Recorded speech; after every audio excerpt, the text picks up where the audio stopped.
Hello नमस्कार दोस्तों, मैं हूं अजय निषाद। नाथ स्टडी पर आप सभी का स्वागत है। यदि आप उत्तर प्रदेश पुलिस के लिए उत्तर प्रदेश पुलिस कांस्टेबल की तैयारी कर रहे हैं और आपका एग्ज़ाम आगे है, तो ये वीडियो आपके लिए काफ़ी फ़ायदेमंद होने वाला है। इस वीडियो में हम करने वाले हैं हिंदी के प्रश्न जो आपके सिलेबस में पूछे जाएंगे। और जितने प्रश्न पूछे जाएंगे, लगभग 37 प्रश्न आपके एग्ज़ाम में आने वाले हैं। इस वीडियो में हम 37 प्रश्न करने वाले हैं पूरा व्याख्या के साथ। जैसे कि अब मान लो ये संधि विच्छेद से एक प्रश्न आया हुआ है। संधि विच्छेद से कई प्रश्न आ सकते हैं, दो या दो से अधिक प्रश्न भी आ सकते हैं इस एग्ज़ाम में, क्योंकि सिलेबस में है और पूछा जा चुका है पीछे के एग्ज़ाम में। तो इससे रिलेटेड प्रश्नों को देखेंगे और हम इसमें प्रैक्टिस सेट के जैसा करेंगे भी। आपके सामने एक किताब है घटना चक्र का, आप जानते होंगे सभी लोग। इसका टो है जो किताब आता है, टो नाम से प्रैक्टिस सेट 10 प्रैक्टिस सेट है। इसी में से एक है ये। आगे भी हम लोग करने वाले हैं 10 हो, और इसका प्रैक्टिस, हिंदी का प्रैक्टिस हम लोग करने वाले हैं फुल व्याख्या के साथ।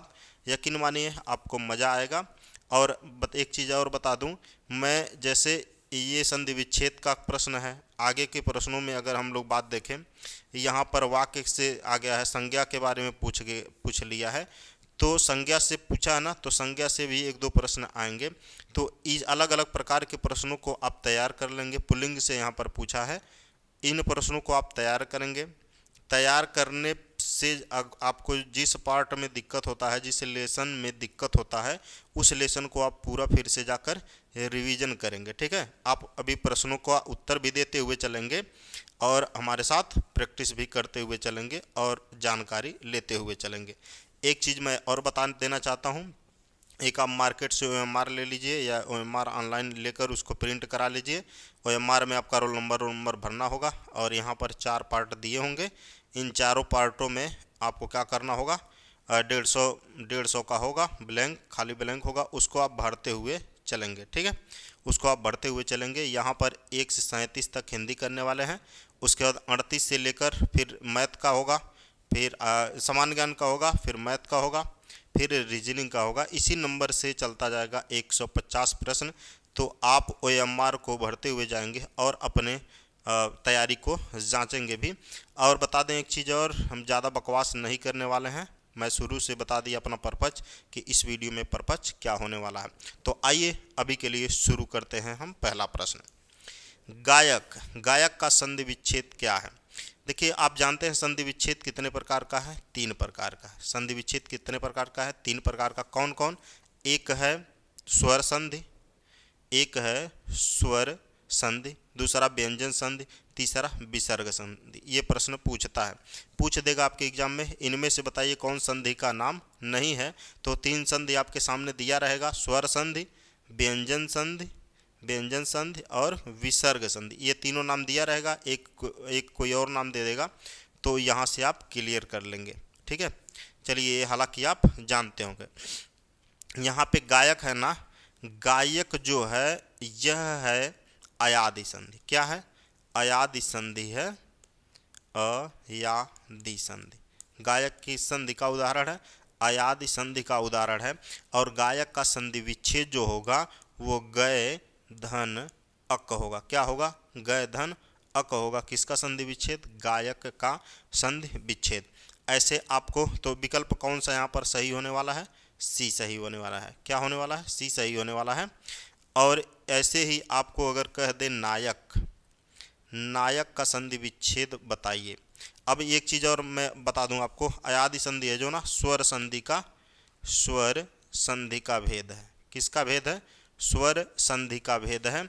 और स्वर संधि 5 प्रकार का होता है, जिसमें दीर्घ संधि, गुण संधि, वृद्धि, यण और अयादि आता है। ठीक है, ये 5 प्रकार का होता है। पांचों में ये पांचवा है अयादि संधि। ठीक, अयादि संधि की एक खूबी और मैं बता दूं आपको कि ये जहाँ भी पाएंगे आप 3 अक्षरों का पाएंगे। ठीक है, 3 अक्षर मिलते हैं इसमें। जैसे गायक हो गया, नायक हो गया, गायन हो गया, भावुक हो गया, भाविनी हो गया, पावन हो गया, भावन हो गया, गवीश हो गया, पवित्र हो गया, श्रवण हो गया।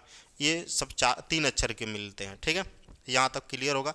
चलिए, नायक का अगर हम लोग देख लेते हैं, तो नायक का भी ऐसे ही होगा जैसे गायक का हुआ है। नय, धन, अक। ठीक है, नय धनक, ये भी अयादि संधि का ही उदाहरण है। ठीक है, गायक हो गया, नायक हो गया। पवन अगर ऐसे आ जाए, पवन, अगर पवन की बात करें तो ये हो जाएगा पो धन अन, पो धन अन हो जाएगा इसका। ठीक है ना। चलिए एक इसका और देख लेते हैं, पावन। पावन का कह देंगे अगर पावन, तो पावन का हो जाएगा पौ धन, पौ धन क्या हो जाएगा, पौ धन अन। ठीक है, पौधन अन हो जाएगा। ये अयादि संधि के सभी उदाहरण होने वाले हैं। ठीक है ना। चलिए अगले प्रश्न में हम लोग देखते हैं। प्रतिवर्ष नदी में बाढ़ आ जाती है। प्रतिवर्ष नदी में बाढ़ आ जाती है, वाक्य में किस प्रकार की संज्ञा है।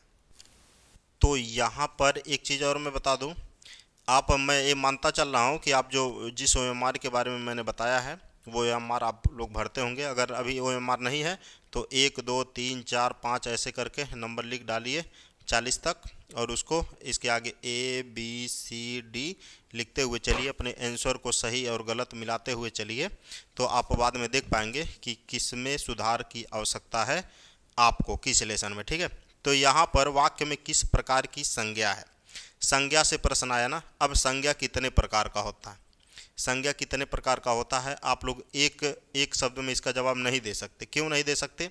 अगर हम लोग बात कर लें संज्ञा की ना, तो संज्ञा होते हैं 3 प्रकार के, और संज्ञा ही होता है 5 प्रकार का। अब कैसे? देखो, यदि आपसे पूछ ले व्युत्पत्ति के आधार पे, किस प्रकार के, व्युत्पत्ति के आधार पे संज्ञा पूछ ले तो कितने प्रकार का होता है, 3 प्रकार का होता है। किस प्रकार से? व्युत्पत्ति के आधार पर। अब तीनों में कौन कौन है? एक तो है रूढ़, ठीक, एक रूढ़ हो जाता है, एक यौगिक हो जाता है, और एक योग रूढ़ हो जाता है। ठीक है, तो व्युत्पत्ति के आधार पर संज्ञा 3 प्रकार का होता है। यदि आपसे पूछ ले अर्थ के आधार पर, किस आधार पे, अर्थ के आधार पर संज्ञा कितने प्रकार का होता है, तो आप बताएंगे 5 प्रकार का। कौन कौन? एक है व्यक्तिवाचक, व्यक्तिवाचक यहाँ पे लिखा हुआ है, व्यक्तिवाचक, जातिवाचक, भाववाचक, गुणवाचक, और एक और है कौन सा, समूहवाचक। कौन सा है? समूहवाचक। ठीक है, समूहवाचक। तो 1 2 3 4 और यहाँ पर 5 प्रकार का कौन हो जाता है, संज्ञा यहाँ पर 5 प्रकार का हो जाएगा। व्यक्तिवाचक, जातिवाचक, द्रव्यवाचक, रुकिए रुकिए रुकिए, क्या है, समूहवाचक, और एक है भाववाचक। गुणवाचक को हटाओ, देखो व्यक्तिवाचक एक हो गया, जातिवाचक और भाववाचक, समूहवाचक। ठीक है, इतना हो गया। एक है द्रव्यवाचक। ठीक है, गुणवाचक को यहाँ से हटाओ। तो इतने 5 प्रकार का क्या है, अर्थ की दृष्टि से संज्ञा 5 प्रकार के। अब बात आता है ये कि हम लोग इसमें प्रतिवर्ष नदी में बाढ़ आ जाती है, इसमें बताना है कौन सी संज्ञा है। तो नदी शब्द में, किसमें, नदी शब्द में जातिवाचक संज्ञा है। कि कौन सी संज्ञा है, जातिवाचक संज्ञा है। अगर यहीं पे गंगा नाम कह देता ना, तब जातिवाचक नहीं होता, तब व्यक्तिवाचक होता। क्या होता? तब व्यक्तिवाचक हो जाता।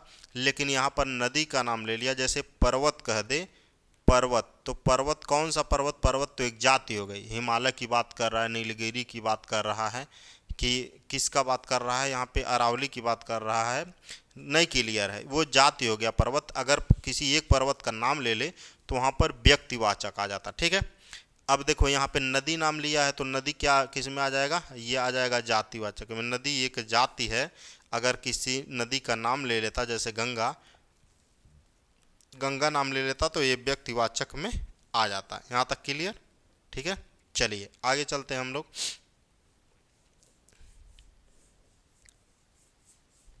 निम्नलिखित में से पुल्लिंग शब्द कौन सा है? पुल्लिंग शब्द की बात करें अगर, पुल्लिंग शब्द इनमें से कौन सा है? तो अच्छा, ऊपर वाले में हम आंसर क्लियर दे दिए हैं। यहाँ पे क्या था, जातिवाचक था। अगर भाववाचक भी जानना चाहें तो कोई दिक्कत नहीं है। भाववाचक में जैसे मिठास, एक शब्द याद रख लो, भाववाचक में क्या, मिठास, मिठास क्या है? भाववाचक है। मिठास ही नहीं होगा, कई होगा, जैसे कालिमा कह दो, यौन कह दो, क्रोध कह दो, ये सब भाववाचक में आ जाएंगे। ठीक है, चलो इसमें क्या था? हाँ, पुल्लिंग शब्द कौन सा है? रचना, प्रार्थना, पत्र या आज्ञा। इसमें पत्र जो है इसमें पुल्लिंग शब्द है। पत्र में क्या है? पुल्लिंग शब्द है। जैसे उसकी रचना, किसकी रचना? इसको पूछोगे उसकी रचनी, और उसकी रचना, उसका रचना नहीं, उसकी रचना। मेरी प्रार्थना, ठीक है, आपकी आज्ञा, आपका आज्ञा नहीं, आपकी आज्ञा जो हो। ठीक है, अब पत्र में मेरी पत्र नहीं होता, क्या होता है? मेरा पत्र। ठीक है, तो इस तरह वाक्य प्रयोग करके भी आप आसानी से लिंग पहचान सकते हैं अपने एग्जाम के लिए। यहाँ पर क्लियर? ठीक है, चलिए आगे चलते हैं। तो विकल्प सी यहाँ पे सही है। चौथाई शब्द में विशेषण कौन सा है? चौथाई शब्द में जो विशेषण, पहला तो जान लो संख्यावाचक है। क्या है? चौथाई में संख्यावाचक विशेषण है। और संख्यावाचक में चौथाई, संख्यावाचक में अनिश्चित संख्या, निश्चित संख्यावाचक होगा। निश्चित क्योंकि चौथाई हो गया ना। पहला तो जान लो संख्यावाचक विशेषण है, ये विशेषण है कौन सा? संख्यावाचक। और संख्यावाचक में मैं बात कर रहा हूँ अगर, तो निश्चित संख्यावाचक। अब निश्चित संख्यावाचक में कौन सा होगा? अपूर्ण, अपूर्णांक संख्या, अपूर्णांक वाचक। ठीक है, विशेषण। अपूर्णांक वाचक विशेषण में और कौन कौन आ जाएगा? जैसे यहाँ पे चौथाई, चौथाई आ गया, अढ़ाई आ गया, अढ़ाई भी आ जाएगा इसमें, डेढ़ आ जाएगा इसी में, डेढ़ भी इसी में आ जाएगा, आधा आ जाएगा इसमें, क्या आ जाएगा? आधा आ जाएगा, पौना आ जाएगा, पौन भी आ जाएगा। ठीक है, ये सब जो है, डेढ़ बात करें, सवा बात करें, तो ये किस में आ जाएगा? अपूर्णांक वाचक विशेषण में आ जाएगा। तो यहाँ पर कौन सा सही होगा? विकल्प ए वाला यहाँ पर बिल्कुल सही होने वाला है। यहाँ तक क्लियर सभी? अब देखो, अगर विशेषण के भेद की बात किया जाए ना, अगर विशेषण के भेद के, तो ये मुख्यतः 4 भेद इसके माने गए हैं। कितने भेद माने गए हैं? 4 भेद इसके माने गए हैं। किसके? विशेषण के। एक तो है, एक है सर्वनामिक विशेषण। क्या है? सर्वनामिक विशेषण। यहाँ पर लेकर आते हैं इसको, सर्वनामिक विशेषण। अगर दूसरे की हम लोग बात करें तो गुणवाचक, गुणवाचक विशेषण हो गया। अगर एक और बात करें तो संख्यावाचक, क्या? संख्यावाचक। और एक और बात करें तो परिमाणवाचक, परिमाणवाचक होगा। ये क्या हो गया फिर? परिमाणवाचक। ठीक है, ये 4 प्रकार के हो गए आपके क्या? विशेषण। और इसमें अपूर्णांक विशेषण था कौन सा? चौथाई। अब यहाँ पे बात करें अगर हम लोग गणनावाचक विशेषण की, क्या? गणनावाचक विशेषण या क्रमवाचक विशेषण, तो कह दो पहला, दूसरा, पहला हो गया, चौथा हो गया, 10वां हो गया, 100वां हो गया, 200वां हो गया, ये सब यहाँ पे चले आए। यदि ये क्रमवाचक विशेषण की मैं बात कर रहा हूँ, ठीक है, क्रमवाचक विशेषण की मैं बात कर रहा हूँ। पहला, रुको एक सेकंड, पहला, पहला, चौथा, 10वां, ये सब जो होगा यहाँ। अपूर्णांक विशेषण की बात मैं करूं तो आपको मैं जो अभी बता रहा हूं वो अपूर्णांकवाचक विशेषण हो गया। आवृत्तिवाचक का बात करूं अगर मैं, तो तिगुना, तिगुना हो गया, चौगुना हो गया, ये हो गया, तिगुना हो गया, चौगुना हो गया, सौगुना हो गया, ये सब किस में आ जाएंगे? आवृत्तिवाचक विशेषण में। है पूर्णांकवाचक कह लो चाहे गणनावाचक, 1, 2, 3, 4, 5 ऐसे हो जाएगा ये पूर्णांकवाचक विशेषण, गणनावाचक विशेषण। यहाँ तक क्लियर? तो यहाँ पे अपूर्णांकवाचक विशेषण होगा। यहाँ पे मैंने लिखा था वहाँ पे टिक लगा दिया। आवृत्ति वाले पे, आवृत्ति का मतलब हो गया 1 गुना, तिगुना, तिगुना, ऐसे ऐसे कर दोगे तो आवृत्ति वैसे ही बन जाएगी आपके सामने। चलो ठीक है। राजा सेवक को कंबल देता है, वाक्य में रेखांकित पद में कौन सा कारक है? क्या करता है?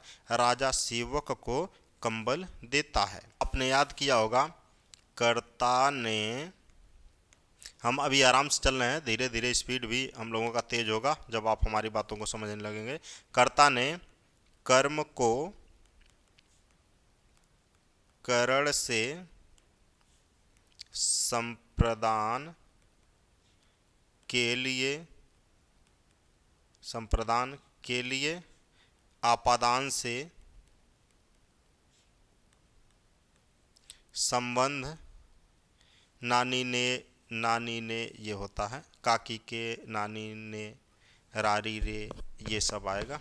तो काकी के का की के ना नी ने और रा री रे ये सब किस में है, संबंध है वाचक में। बाकी संबोधन का आप लोग जानते हैं, संबोधन में आ जाएगा ऐ आ जाएगा, हे आ जाएगा, ये संबोधन का हो गया। ठीक है, तो यहाँ पर राजा सेवक को कंबल देता है, राजा सेवक को कंबल देता है, इसमें क्या होगा, सेवक के लिए, कंबल किसके लिए है, राजा सेवक को क्या देता है, कंबल देता है। अब कंबल किसके लिए है, सेवक के लिए है, तो यहाँ पे के लिए के अर्थ में क्या होगा, संप्रदान कारक यहाँ पर हो जाएगा। ठीक है ना, तो के लिए।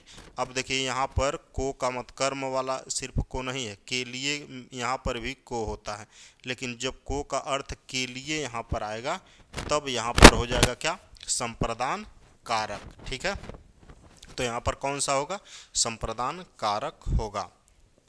ठीक है ना,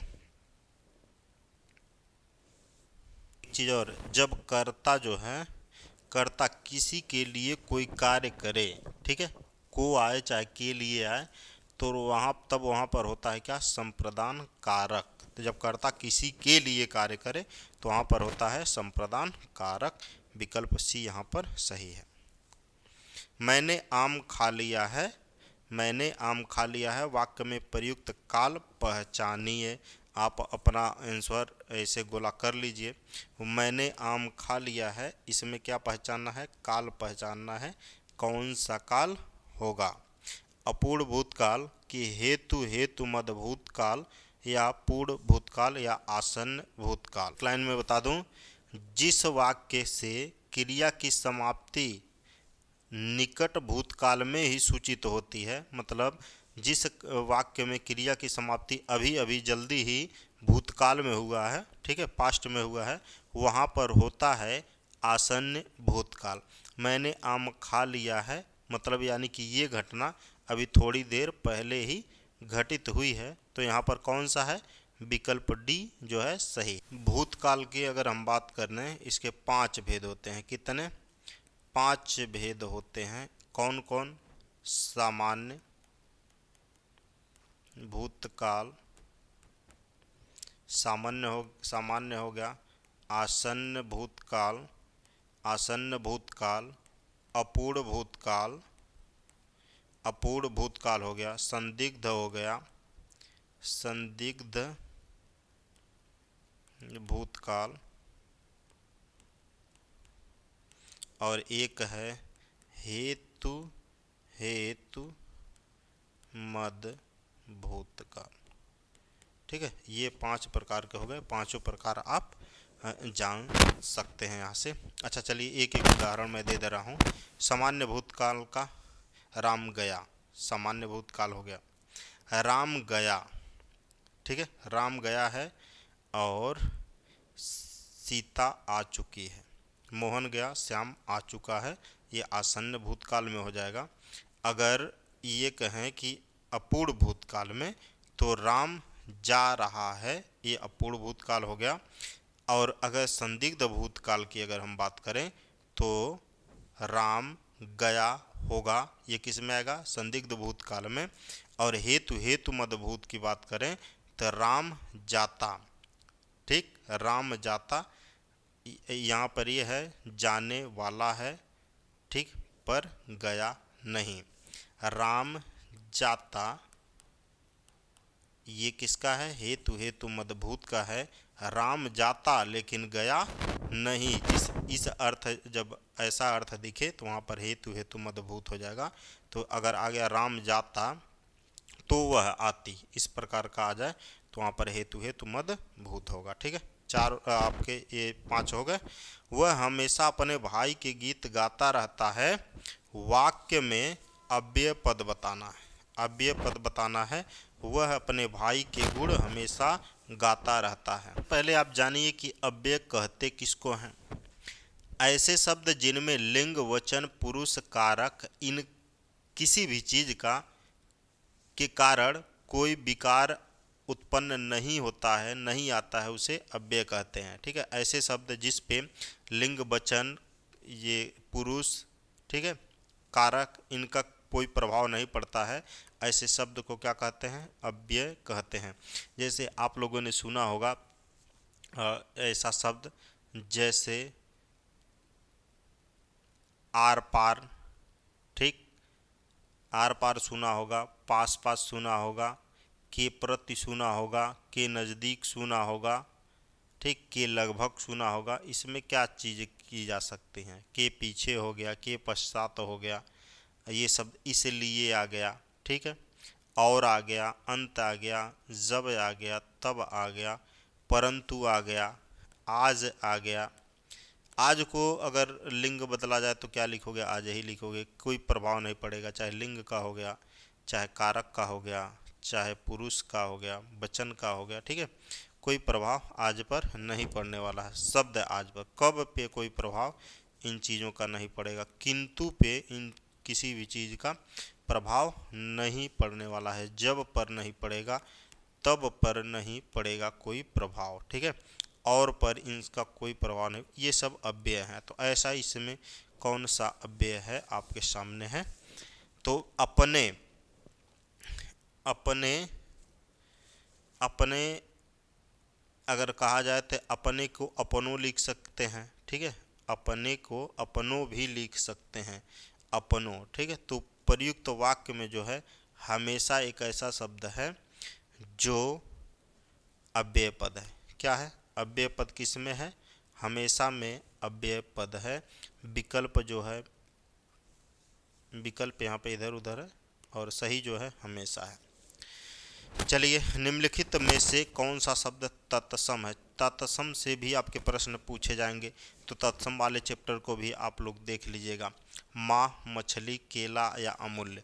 देखिए, तत्सम वाले शब्दों को ट्रिक से भी आप जान सकते हैं। ऐसे कुछ शब्द हैं जिनको आप अगर पढ़ लीजिए तो आसानी से पता चल सकता है कि तत्सम शब्द कौन है, ठीक है, तत्सम शब्द कौन है। अब देखिए, माँ, मछली, केला, अमूल्य, इन चारों में कौन सा होगा? तो पहले मैं बता दूं, अमूल्य शब्द जो है यह तत्सम शब्द है, ठीक है, अमूल्य शब्द तत्सम शब्द है। इसका तद्भव की बात करें अगर ना, तद्भव की अगर हम लोग बात करें तो अमोल होगा। क्या होगा? अमोल इसका तद्भव होगा। केला जो है, इन तीनों का अगर इन तीनों के तत्सम की अगर हम बात करें ना, इन तीनों, तो माँ का तत्सम क्या हो जाएगा? माँ का तत्सम हो जाएगा मातृ, माँ का मातृ हो जाएगा। मछली की बात करें तो मत्स्य हो जाएगा और केला का कदली हो जाएगा। ये क्या है? कदली हो जाएगा। ये सब तत्सम है, ठीक है ना। तो यहाँ पर आपको अमूल्य शब्द, ऐसा संस्कृत से जो शब्द लिए गए हैं वो क्या होते हैं? तत्सम शब्द होते हैं, ठीक है, तत्सम शब्द होते हैं। तो यहाँ पर विकल्प डी वाला सही है, ठीक। चलिए, खगेश का पर्यायवाची बताइए। पर्यायवाची से भी एक शब्द एक दो क्वेश्चन आपको मिल सकते हैं, तो पर्यायवाची भी आप याद रखिएगा। 20-25 शब्द ऐसे हैं, 25-30 शब्द मान लीजिए ऐसे शब्द हैं जहाँ से आपके प्रश्न मैक्सिमम संभावना है कि बनते हैं। खगेश का पर्यायवाची इनमें से क्या होगा? आप अपने OMR में इसको भर लीजिए या तो कमेंट सेक्शन में जवाब दे दीजिए, OMR नहीं है तो बता दूं मैं पहले। वैनते होगा खगेश का पर्यायवाची यहाँ पर, ठीक है। अब मैं बताऊं, खगेश एवं वैतनेश, वैनते गरुड़ के भी पर्यायवाची हैं। ये दोनों किसके पर्यायवाची हैं? गरुड़ के पर्यायवाची हैं ये दोनों शब्द। वासुदेव जो है ये कृष्ण का पर्यायवाची है, ठीक। और विधु जो है यह चंद्रमा का पर्यायवाची। ठीक है, तो यहाँ पर ये चीज़ें आपकी हो गई क्या, क्लियर। अब चलते हैं आगे। इनमें से स्वर्ग का पर्यायवाची कौन सा नहीं है? तो पर्यायवाची से दो शब्द आपके मिल गए। मैं ऊपर देखने के लिए आया हूँ कि नहीं तो नहीं दिया था ना, नहीं तो ये क्वेश्चन ऐसे ही आसानी से हम लोग कर सकते हैं गलत। स्वर्ग का पर्यायवाची, स्वर्ग के पर्यायवाची की अगर हम लोग बात करें तो गोलोक, गोलोक क्या है? नाक, दिव्य धाम, दिव्य धाम, परम धाम, देवलोक, ठीक है, सूरलोक, ये सब क्या है? स्वर्ग के हैं आपके पर्यायवाची। ठीक है, अगर गौ की अगर हम लोग बात कर रहे हैं, गौ, गौ का क्या होगा? गौ का पर्यायवाची स्वर्ग नहीं है। गौ मतलब क्या होता है? गाय का पर्यायवाची होता है। किसका?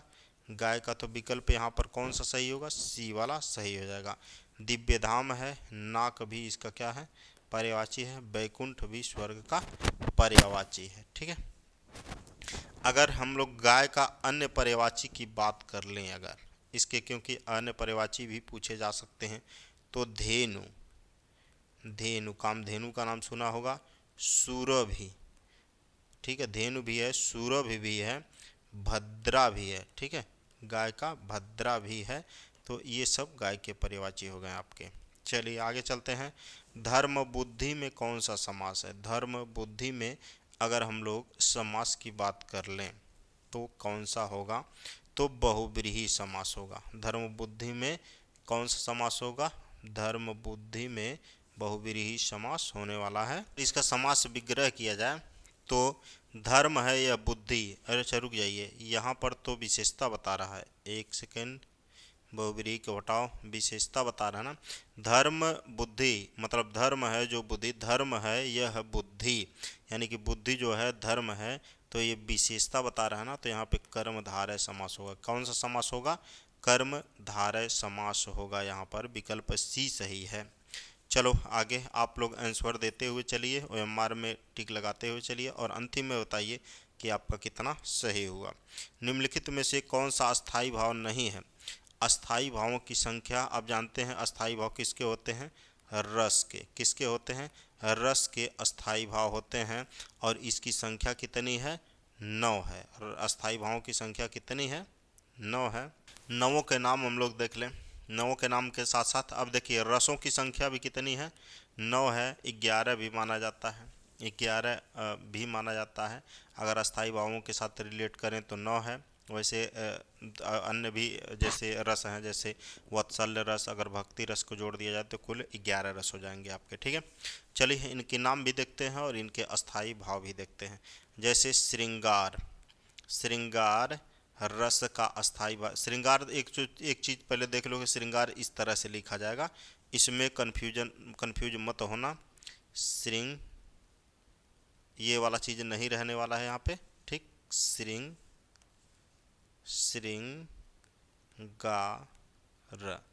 ठीक है, इस तरह से लिखा जाएगा, कंफ्यूज मत होना, कई बार पूछा गया है एग्जाम में।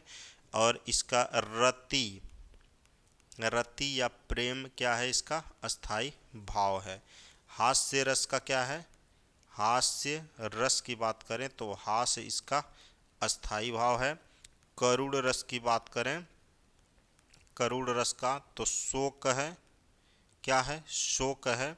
वीर रस की बात करें तो उत्साह है, उत्साह इसका अस्थाई भाव है। रौद्र रूप की अगर हम बात करें, रौद्र रूप तो क्रोध, क्रोध इसका क्या है? अस्थाई भाव है। भयानक की बात करें, भयानक रस की बात करें अगर तो भय है, क्या है? भय है। विभत्स रस की बात करें, विभत्स रस की बात करें तो घृणा है। जुगुप्सा या घृणा इसका क्या है? अस्थाई भाव है।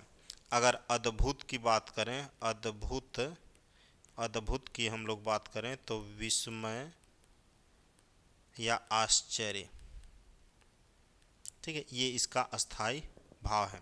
अगर शांत रस की बात करें हम, 9 माने गए हैं, ठीक है, देखो कितना हो गया, 3 हो गया, 3 6 हो गया, 3 त्रिका 9।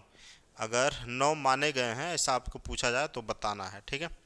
शांत रस की अगर बात करें तो निर्वेद है, निर्वेद है शांत रस का स्थायी भाव। और एक है वत्सल, वत्सल रस का अस्थाई भाव अगर पूछ ले आपसे तो वात्सल, वत्सल, रति, रति वही प्रेम। एक भक्ति का पूछ ले अगर तो भक्ति विषयक हो जाएगा, अनुराग हो जाएगा, ठीक है। 9 माना गया है। तो यहाँ पर जो है निर्वेद हो गया, जुगुप्सा हा से आ गया। विषाद जो है यह अस्थाई भाव न होकर के यह संचारी भाव है। क्या है? संचारी भाव है या व्यभिचारी भाव का नाम है क्या? विषाद। आप जानते हैं कि संचारी भावों की संख्या 33 है। कितनी है? 33। और एक माना गया है जो बाद में जोड़ा गया, जिसको अगर पूछ ले तो 34वां कौन सा है, तो छल को मानते हैं कुछ विद्वान, ठीक है, विश्वनाथ माने हैं। चलिए यहाँ पे वही मनुष्य है जो मनुष्य के लिए मरे, पंक्ति में कौन सा अलंकार है? वही मनुष्य है जो मनुष्य के लिए मरे, इसमें कौन सा अलंकार है? तो आप बताइए, ठीक है। आप अपना वहाँ पे लिख लीजिए, इसको गोला कर लीजिए, ठीक है। वही मनुष्य है जो मनुष्य के लिए मरे। एक चीज़ तो यहाँ पे मनुष्य, मनुष्य शब्द की आवृत्ति क्या हुई है? 2 बार आई है, ठीक है। यहाँ पे 2 बार आई है। और जब 2 बार आ जाए, जब एक शब्द की आवृत्ति कई बार आ जाए, शब्द की आवृत्ति या अक्षर की आवृत्ति बार बार आए, तो वहाँ पे अनुप्रास अलंकार होता है। और यहाँ पर शब्द ही क्या है? 2 बार आ गया है। और एक चीज़ और, जब शब्द, शब्दों की आवृत्ति के साथ साथ उसके अर्थों की आवृत्ति हो जाए ना, तो वहाँ पर होता है अनुप्रास अलंकार। और अनुप्रास अलंकार में होगा लाटानुप्रास। क्या होगा? लाटानुप्रास अलंकार, ठीक है। लाटानुप्रास अलंकार यहाँ पर होने वाला है। एक शब्द आ गया, लड़का तो लड़का ही है, लड़का तो लड़का ही है, इसमें सामान्य बात है, तो वहाँ पर जो है लाटानुप्रास है, अनुप्रास अलंकार के अंतर्गत। अनुप्रास अलंकार के बहुत से उदाहरण हैं। जैसे अगर हम लोग बात कर लें, बंदऊ गुरु पद पदुम परागा, ठीक है, और सुरुचि सुबास सरस अनुरागा। और भी क्या कह सकते हैं? चीटी चाटी चीनी, चटोरी चीनी को, ठीक है, ये भी कह सकते हैं। और बहुत से उदाहरण हैं जिनका नाम लिया जा सकता है। चलिए, ये हो गए अनुप्रास अलंकार। यदि यमक की आपसे बात कर लिया जाए तो का, यमक के लिए आप बिहारी लाल का एक दोहा बहुत प्रसिद्ध है, उसी को याद करिए। कनक कनक ते सौगुनी, मादकता अधिकाय, और वा खाए बौराए जग, या पाए बौराए, बिहारी का ये है। देखिए, एक शब्द की आवृत्ति, जब वहाँ पे कनक कनक आया ना, शब्द की आवृत्ति तो हुई है, लेकिन उसके अर्थों मतलब सेम अर्थ नहीं। यहाँ पे क्या है? शब्द भी सेम है और इसका अर्थ भी वही है, लेकिन जब शब्द भी 2 बार आए और उसका अर्थ दोनों का क्या हो? अलग अलग हो, वहाँ पर यमक अलंकार होता है। जैसे कनक कनक में एक कनक का मतलब सोना, दूसरे का मतलब धतूरा है, तो वहाँ पर यमक अलंकार है। कनक कनक ते सौगुनी, मादकता अधिकाय, वाक खाए बौराए जग, या पाए बौराए, ठीक है। तो यहाँ पर हो गया यमक अलंकार। यहाँ पे कर लो कनक कनक वाला, ठीक है। अगर श्लेष अलंकार की बात करें तो रहीमन पानी राखिए, बिन पानी सब सून, पानी गए न उबरे, मोती मानुष चून। अब देखिए, यहाँ पर पानी पानी कई बार आया है। एक पानी का मतलब होता है चमक, एक का मतलब होता है प्रतिष्ठा, एक का मतलब होता है जल, ठीक है ना। तो यहाँ पर हो गया क्या? श्लेष अलंकार, रहीमन पानी राखिए, ठीक है। ये वाली दोहा आप याद कर लीजिएगा। यहाँ तक क्लियर है? क्लियर है। चलिए, रूपक में अगर हम लोग बात कर लें तो मुख चंद्र है। मुख क्या है? चंद्र है, ये क्या हो जाएगा, रूपक अलंकार। लेकिन मुख जो हो गया चंद्र हो गया, एकदम दूसरा रूप ले लिया, और जब दूसरा रूप ले लिया तो रूपक अलंकार हो गया। ठीक है, यहाँ तक क्लियर, यहाँ तक क्लियर। अगर आपसे पूछ ले कोई कि अलंकार कितने प्रकार का होता है, तो अलंकार कितने प्रकार का होता है, एक शब्दा होता है, एक अर्था होता है, और एक उभय अलंकार होता है। ठीक है, अब इसके प्रकारों में जाएंगे आप तो सैकड़ों मिलेंगे, अलग अलग विद्वान अलग अलग अपना दे चुके हैं। जितना जानना था आपको यहाँ पर जान लिए। हिंदी का प्रथम मौलिक उपन्यास, हिंदी का प्रथम मौलिक उपन्यास का नाम कौन सा है? मैं बता दूं, लाला श्रीनिवास दास द्वारा रचित, लाला श्री निवास दास द्वारा रचित, यह कब रचा गया, 1882 में। कौन सा? परीक्षा गुरु। परीक्षा गुरु 1882 में रचा गया लाला श्रीनिवास दास द्वारा, और इसे पहला मौलिक उपन्यास माना जाता है। यह क्या माना जाता है? पहला मौलिक उपन्यास। अब आ गया आनंद मठ। आनंद मठ की रचना किसने की है? तो बंकिम चंद्र चटर्जी। ठीक है, किसने की? और गबन का किया है प्रेमचंद ने। किसने? प्रेमचंद जी ने। तितली का जय शंकर प्रसाद ने किया। ठीक है, ये इनकी रचनाएं हुई। अगर इनके अन्य जानना चाहते हैं तो बहुत है, जयशंकर प्रसाद का जैसे तितली हो गया, आंधी हो गया, मुंशी प्रेमचंद का गबन हो गया, गोदान हो गया, काकी बूढ़ी काकी हो गया, और पतंग हो गया, भाई साहब हो गया, और बहुत से। ठीक है, जैसे सवा सेर गेहूँ हो गया, दूध का दाम हो गया, ठाकुर का कुआं हो गया, ठीक है ना, निर्मला हो गया, ये मुंशी प्रेमचंद जी का है। चिंतामणि किसका निबंध संग्रह है? हिंदी साहित्य से आपके 4-5 क्वेश्चन आएंगे इसमें, तो हिंदी साहित्य से भी कुछ क्वेश्चन आप यहाँ से आत्मसात कर सकते हैं। चिंतामणि किसका निबंध संग्रह है? तो सबसे पहले जान जाइए चिंतामणि क्या है। एक निबंध संग्रह है, और अपना उत्तर दीजिए, मैं भी दे रहा हूँ। रामचंद्र शुक्ल का। किसका है? रामचंद्र शुक्ल का निबंध संग्रह है। यह कितने भागों में? 4 भागों में बांटा गया। कौन? चिंतामणि। ठीक है, ये जहाँ तक हमको याद आ रहा है 1911 में यह लिखा गया था। ठीक है, जहाँ तक याद आ रहा है। चलिए अब आगे बढ़ते हैं हम लोग। चलिए इनके बारे में और जानेंगे, ज़्यादा वीडियो बड़ा हो जाएगा। अपने सैनिकों की विजय का समाचार सुनकर भारतवासियों ने, ठीक है, क्या करवाया? खाली ब्लैंक को भरना है। ये जो खाली जगह है इसको भरना है। अपने सैनिकों की विजय का समाचार सुनकर भारतवासियों ने क्या करवाया? घी के दिए जलाए, हवन करवाया। हवन करवाएगा कोई? घर में अगरबत्ती जलाई, तेल के दिए जलाए, घी के दिए जलाए। क्या किए? घी के दिए जलाए। अपने सैनिकों की विजय का समाचार सुनकर भारतवासियों ने घी के दिए जलाए, मतलब बहुत खुशी मनाई। ठीक है, बहुत खुशी इन्होंने क्या किया? मनाया। इस मुहावरे का अर्थ है, ये मुहावरा के जैसा है यहाँ पे। ठीक है, अब हवन कराया। ठीक है, आपको अगर पढ़े नहीं हैं, थोड़ा दिमाग नहीं लगा पाते हैं, तो आप गलत मार के चले आएंगे और आपको लगेगा सब सही है। अगर घर में अगरबत्ती जलाए, ये सब नहीं है, मतलब घी के दिए जलाए, ये विकल्प डी वाला जो है सही है।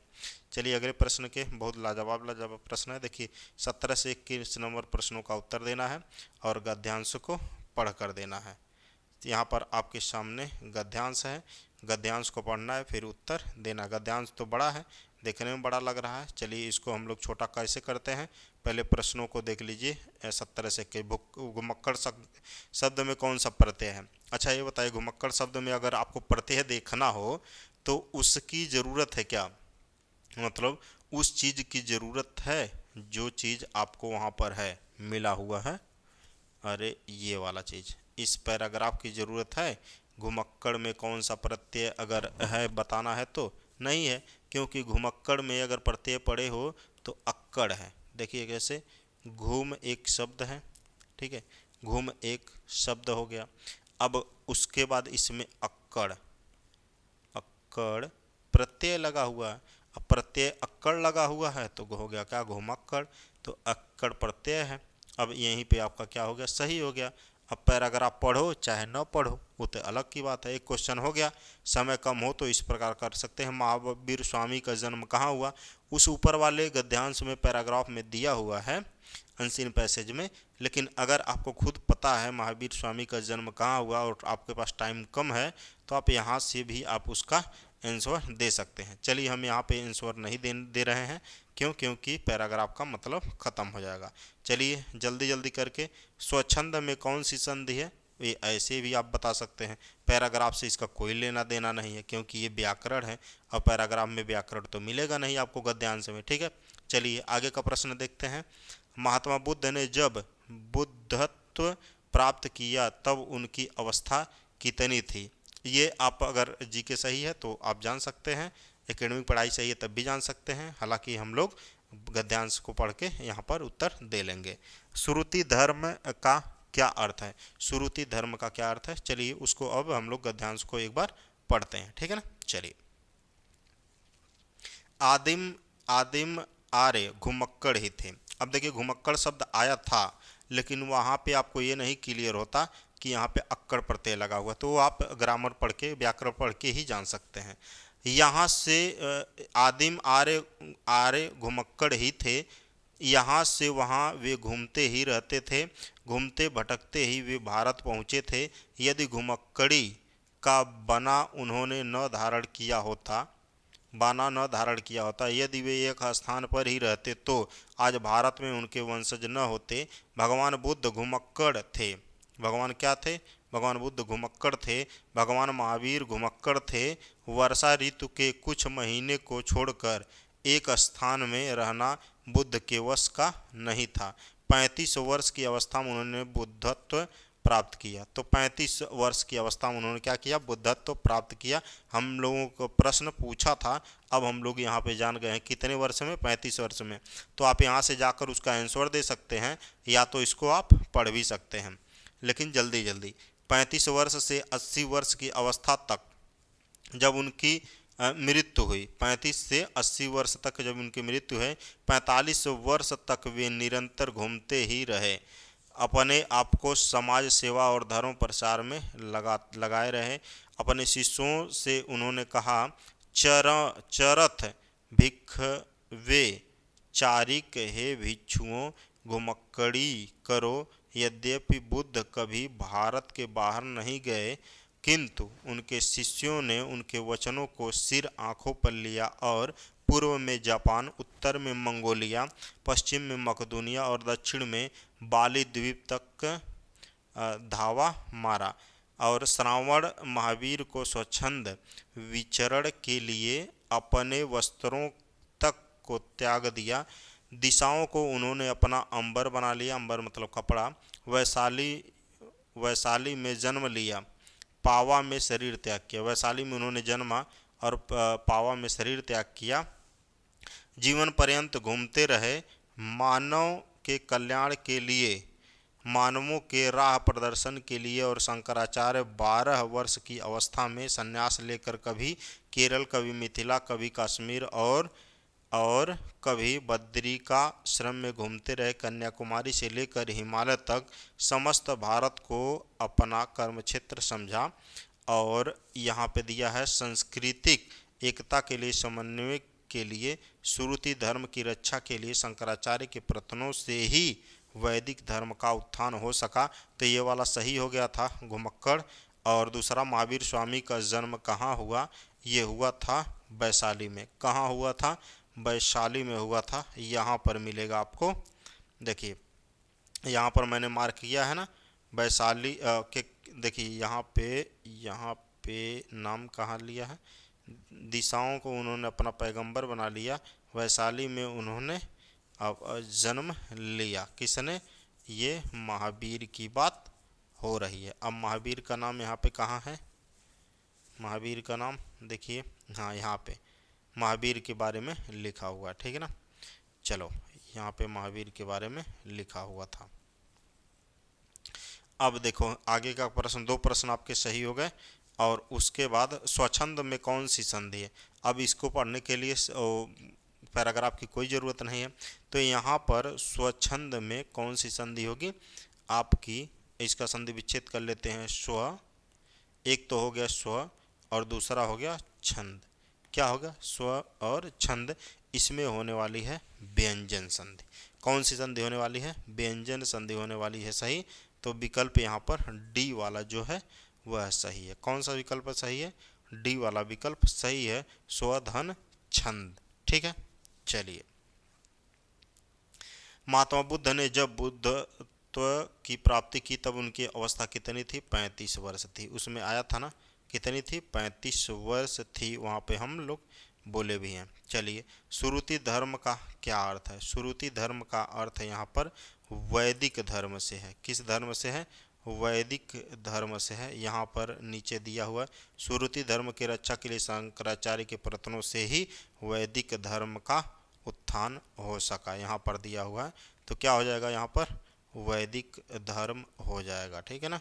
चलो, जैन धर्म, बौद्ध धर्म, मुस्लिम धर्म, वैदिक धर्म, तो वैदिक धर्म सही है।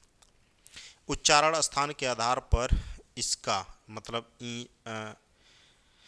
इया होगा ना, इया का व्यंजन मतलब स्थान कहाँ है। तो आप जानते हो, क है, च है, ट है, त है, प है, ये सब जो हैं इनका उच्चारण स्थान कहाँ होना चाहिए, ये मैं आपको बता रहा हूँ। देखिए, क का जो होता है उच्चारण स्थान कंठ होता है, च का होता है तालव्य, ठीक है, च का तालव्य, ट का होता है मूर्धन, और त का होता है त दंत, प का होता है ओष्ठ। ठीक है, तो अब देखिए, क ख ग घ ज झ इया, इया तक होगा, ये नहीं, अंगा तक होगा, क ख ग अंगा तक होगा, च छ ज झ इया तक जो होगा ये आएगा तालव्य में। तो इया किस में आ जाएगा, तालव्य में आ जाएगा। विकल्प ए यहाँ पर सही है। ठीक है, चलो आगे चलते हैं हम लोग। कौन हिंदी की उपभाषा नहीं है। हिंदी की उपभाषा इनमें से कौन सी नहीं है। हिंदी की उपभाषाओं की बात करें ना, सबसे पहले इसको मार्क कर लेते हैं। हिंदी की उपभाषाओं की बात करें अगर, तो ये कुल मिलाकर 5 हैं। कितनी हैं, 5 हैं। एक का नाम है पश्चिमी हिंदी, पश्चिमी हिंदी। दूसरे का नाम है पूर्वी हिंदी, जब पश्चिमी आया तो पूर्वी भी आएगा। उसके बाद राजस्थानी हिंदी, ठीक है, फिर पहाड़ी हिंदी। कौन सा, पहाड़ी हिंदी आ जाएगा। एक आ जाएगा बिहारी हिंदी। ठीक है, अब ऑप्शन यहीं पे मिला लो।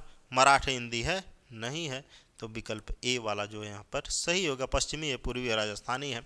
अब देखो, पश्चिमी हिंदी में कौरवी आएगी, ठीक है, कौरवी आ जाएगी, कन्नौजी आ जाएगी, बुंदेलखंडी आ जाएगी, ठीक है, खड़ी बोली इसी में आ जाएगी, और वो आ जाएगा कौन, हरियाणवी आ जाएगी। किस में, पश्चिमी हिंदी में।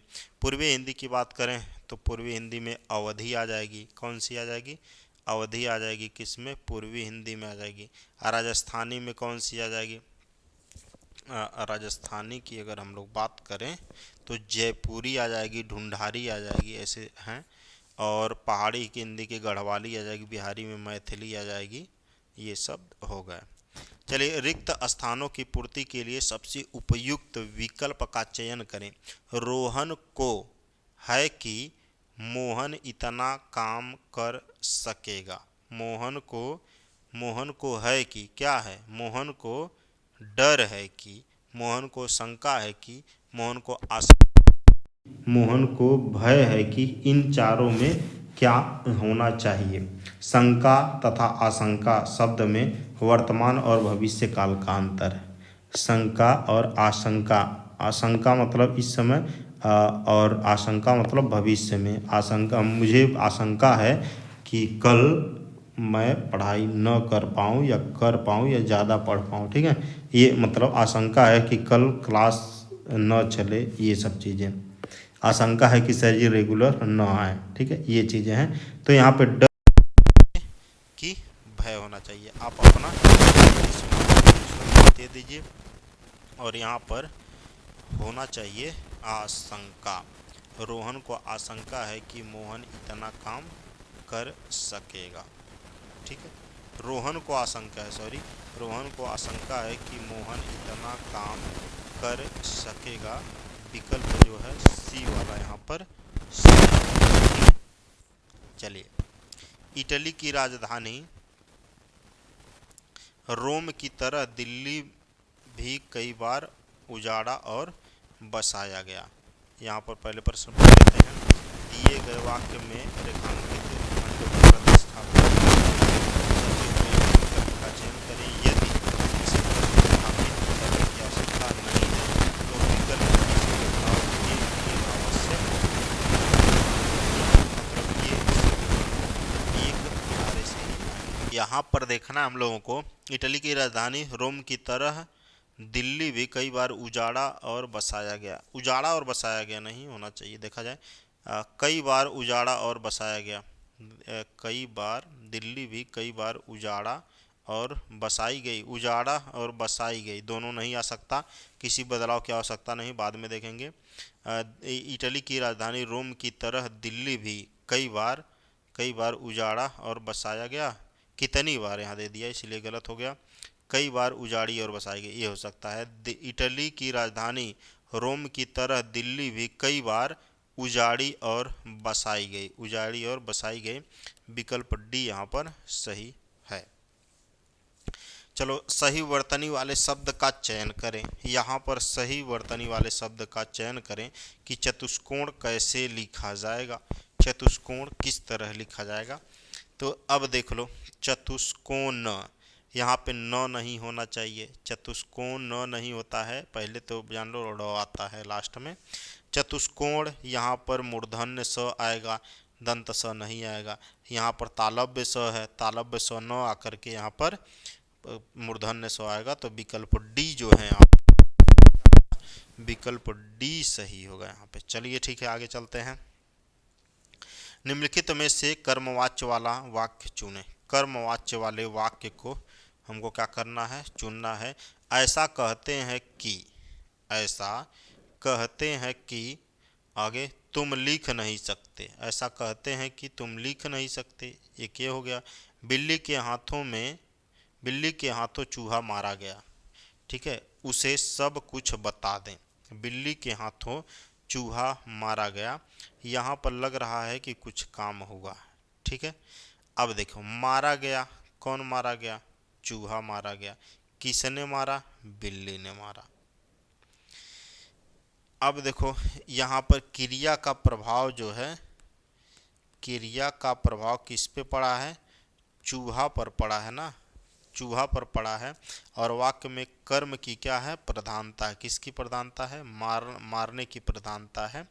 तो यहाँ पर क्या होगा, कर्मवाच्य होगा किसमें, बिल्ली के हाथों चूहा मारा गया। ठीक है, बिल्ली के हाथों कौन मारा गया, चूहा मारा गया, चूहा मारा गया। आगे यहाँ पर दिए गए रेखांकित वही वाला था जो ऊपर हम लोग दिए थे कि इसमें कुछ गड़बड़ी है, उसको आप कैसे सही कर सकते हैं, ये चार विकल्प में से आप ढूंढ के निकाल लीजिए। ठीक है, ढूंढ के आप निकालिए। मित्रता एक ऐसा रिश्ता है, अगर कोई नहीं हो रहा है तो यहाँ पर बी वाला कर सकते हैं कि आवश्यक नहीं है। मित्रता एक ऐसा रिश्ता है जिसकी स्पर्धा किसी अन्य रिश्तेदार से नहीं की जा सकती। तुलना होना चाहिए। चलिए देखते हैं, स्पर्धा की मित्रता एक ऐसा रिश्ता है जिसकी स्पर्धा किसी अन्य रिश्ते से नहीं की जा सकती। आगे चलते हैं हम लोग। किसी मित्रता एक ऐसा रिश्ता है, किसी बदलाव की आवश्यकता नहीं, इसे बाद में देखेंगे। मित्रता एक ऐसा रिश्ता है जिसकी तुलना किसी अन्य रिश्ते से, किसी अन्य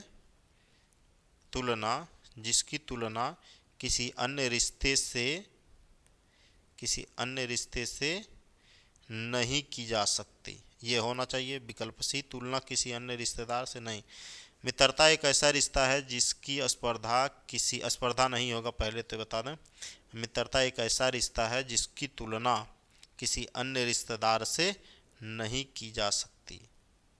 ये चीज नहीं होगा यहाँ पर, ठीक है ना। ये चीज यहाँ पर नहीं होगा, यहाँ पे होगा तुलना किसी अन्य रिश्ते से नहीं की जा सकती। अवर्णनीय शब्द के लिए एक वाक्य बताइए। अवर्णनीय के लिए एक वाक्य आपको क्या करना है, बताना। जो बात वर्णन से परे हो, जो वाणी द्वारा व्यक्त किया जा सके, जिसे वाणी व्यक्त न कर सके, उसे क्या कहते हैं हम लोग, अवर्णनीय कहते हैं। विकल्प सी यहाँ पर सही है, ठीक है। विकल्प सी यहाँ पर क्या है, सही है। जो बात वर्णन से परे हो उसे हम वर्णनातीत कहते हैं। ये वाला अगर हम लोग जानना चाहें, जो बात वर्णन से परे हो उसे हम वर्णनातीत कहते हैं। इसको भी याद कर लीजिए। जो वाणी द्वारा व्यक्त किया जा सके, जो वाणी द्वारा व्यक्त किया जा सके उसे हम निर्वचनीय कहते हैं, ठीक है। और यदि आगे दिया है जो वचन या वाणी द्वारा न कहा जा सके तो अनिर्वचनीय कहेंगे, अनिर्वचनीय कहेंगे। यहाँ तक देखिए, निर्वचनीय और अनिर्वचनीय का अंतर भी आपको समझना होगा। जो वाणी द्वारा व्यक्त किया जा सके निर्वचनीय, जो वाणी द्वारा व्यक्त न किया जा सके उसे अनिर्वचनीय कहेंगे, ठीक है। और जिसे वाणी द्वारा व्यक्त न कर सके उसे अवर्णनीय कहेंगे। काटो तो खून नहीं, काटो तो खून नहीं, इस लोकोक्ति का सही अर्थ क्या होगा, सही अर्थ क्या होगा इस लोकोक्ति का। पीड़ा शांत हो जाना, काटो तो खून नहीं, पीड़ा शांत हो जाना नहीं, बिल्कुल निर्जीव हो जाना, बिल्कुल निर्जीव हो जाना, भय के कारण स्तब्ध हो जाना और गुस्सा शांत हो जाना। तो यहाँ पर होगा भय के कारण स्तब्ध हो जाना, ठक्का बक्का वैसे रह जाना। काटो तो खून नहीं, ठक्का बक्का एकदम रह जाना, हक्का बक्का सीधा वैसे मतलब खड़े खड़े रह जाना, स्तब्ध हो जाना, ठीक है। यहाँ पर काटो तो खून नहीं, भय के कारण स्तब्ध हो जाना। चलो, अष्टछाप के कवि नहीं, अष्टछाप के कवि नहीं हैं। अष्टछाप में आप जानते हैं 8 कवि हैं। 1565 में इनका क्या हुआ, इनका मतलब स्थापना हुआ था, या अष्टछाप की स्थापना मान सकते हैं आप, हुआ था। देखिए, प क स क, ठीक है, और उसके बाद न च ग छ, ये आपके 8 कवियों का नाम है, ठीक है। आप अष्टछाप के 8 कवियों का नाम यहाँ से याद कर सकते हैं। अब मैं एक चीज़ बता दूं, अष्टछाप के कवियों में गोस्वामी विट्ठलनाथ के 4 शिष्य थे। कौन कौन, अब देखो यहाँ पे गोविंद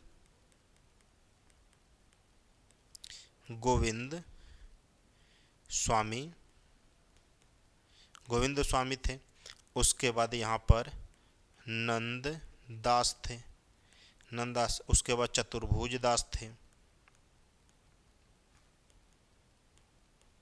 ठीक, चतुर्भुज दास थे।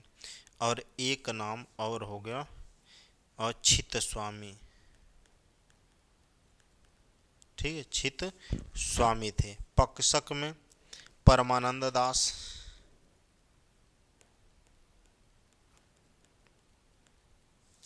परमानंद दास। उसके बाद कृष्ण कुंभन दास। उसके बाद एक थे कृष्ण दास और एक 100 से थे सूरदास। ये थे कुल मिला के 8 कवि। तो विट्ठलनाथ के 4 थे और यहाँ पे गोस्वामी विट्ठलनाथ के 4 और वल्लभाचार्य के 4 थे। तो 4 कुल मिला के 8 हो गए।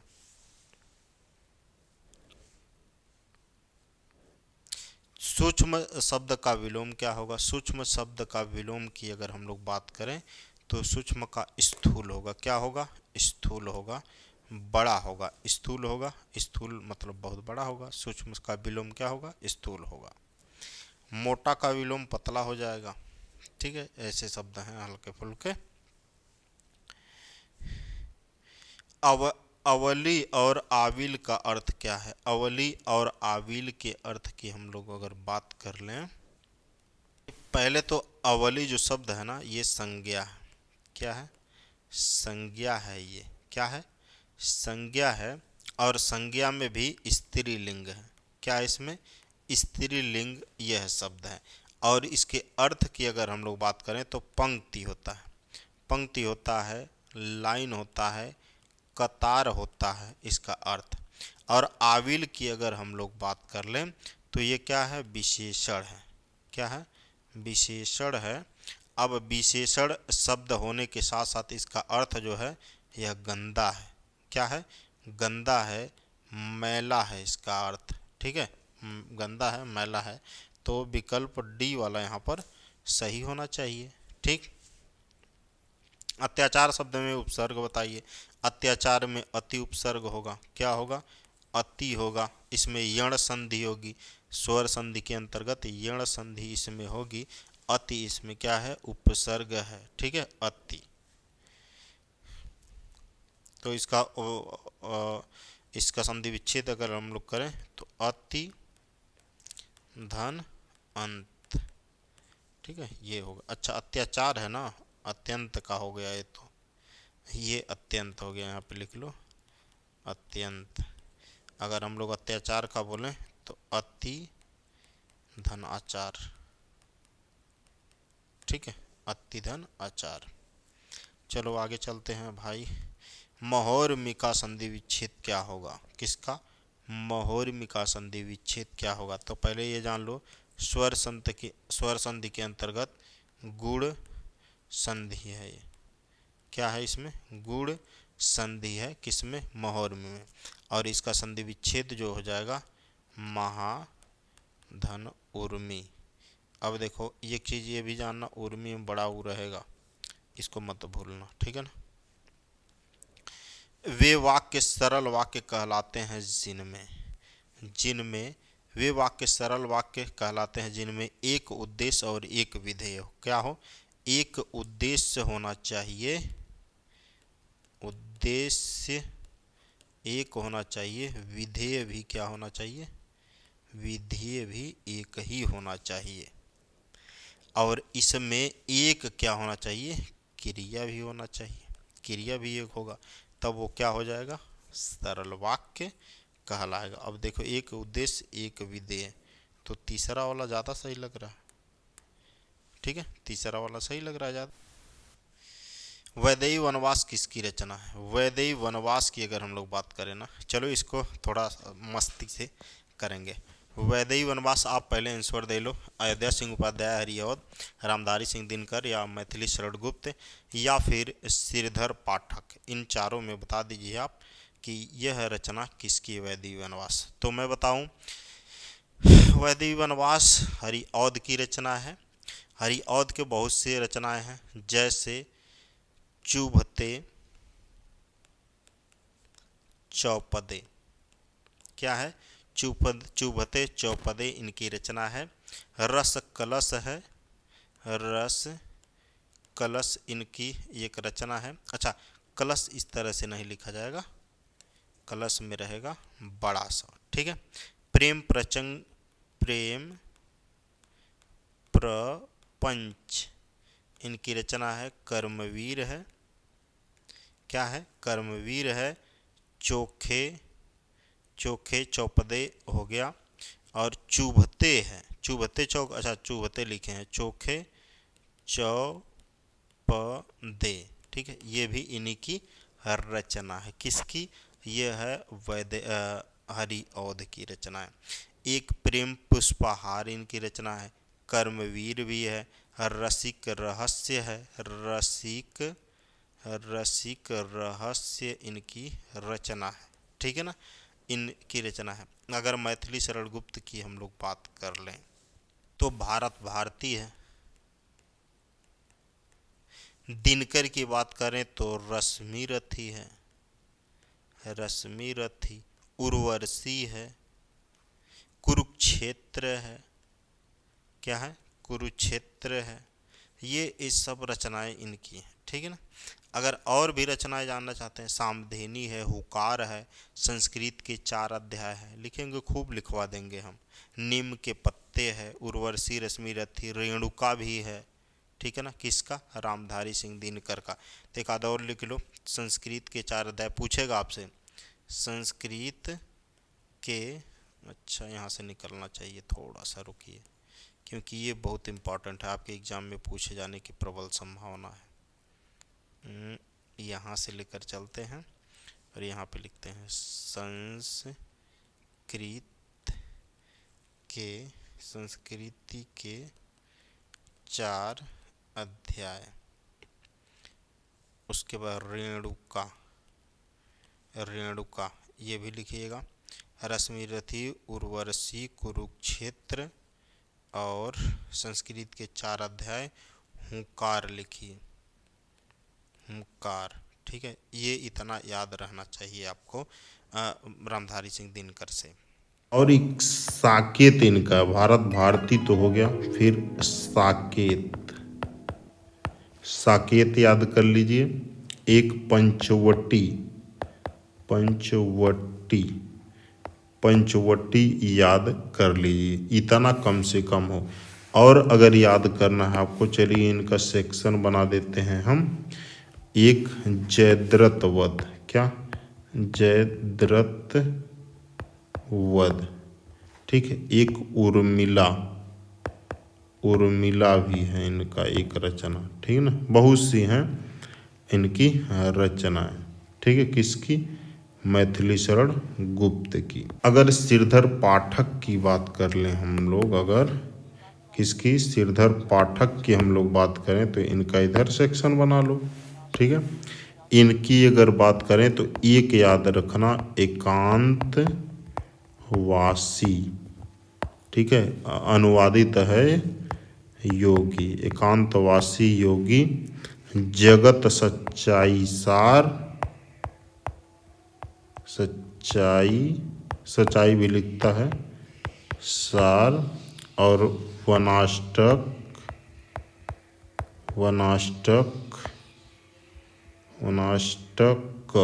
ये हो गया। मनोविनोद, ये बहुत से हैं इनके, ठीक है ना, अगर जानना चाहें तो। उजड़ ग्राम भी है। तो ये रहे आपके आज के जो प्रश्न हैं, 37 प्रश्न। उम्मीद करता हूँ आपको ये पसंद आया होगा। अगर कोई कमी लग गई है, कुछ और चाहते हैं आप इसमें कमी, तो आप ज़रूर कमेंट सेक्शन में आप बता सकते हैं। और एक चीज़ और, आप बताइए कि कितने प्रश्न आपके सही हुए यहाँ से, ठीक है। जिस भी पार्ट में आपको कमी लग रहा है कि ये पार्ट आपका खराब जा रहा है, तो आप कमेंट में एक बार लिखिए। मैं इस टॉपिक पे आपको एक ज़बरदस्त वीडियो बनाऊंगा और आपको दूंगा, वो वीडियो बनाकर आपको मैं दूंगा, जिससे आपका प्रॉब्लम निश्चित रूप से सॉल्व हो जाएगा। मैं अपने तरीके से उसको दूंगा, ठीक है ना। तो ये रहा जो घटना चक्र का पहला प्रैक्टिस सेट कहिए या पहला उसका पेपर कहिए, क्योंकि घटना चक्र है तो रिसर्च करके निश्चित रूप से बनाया होगा। हम करते तो हम भी अपने तरफ से कर सकते थे, लेकिन घटना चक्र बनाया है तो निश्चित रूप से इसका वर्क है, एक्सपर्टों का वर्क है, तो उसको मैं सोचा अभी दे दूं। उसके बाद जब ये ख़त्म हो जाता है, उसके मेरा तो अपना पड़ा हुआ है, तो ये बेहतर है, इस पे सब विश्वास करते हैं, आप भी करते हैं, हम भी करते हैं। तो इसका ये हुआ। और इसी तरह देखिए, मैं 1 से 37 तक ये करवाया। इसके बाद आपको चारों सेक्शन का अलग अलग सर जी करवाने वाले हैं, ठीक है। हिंदी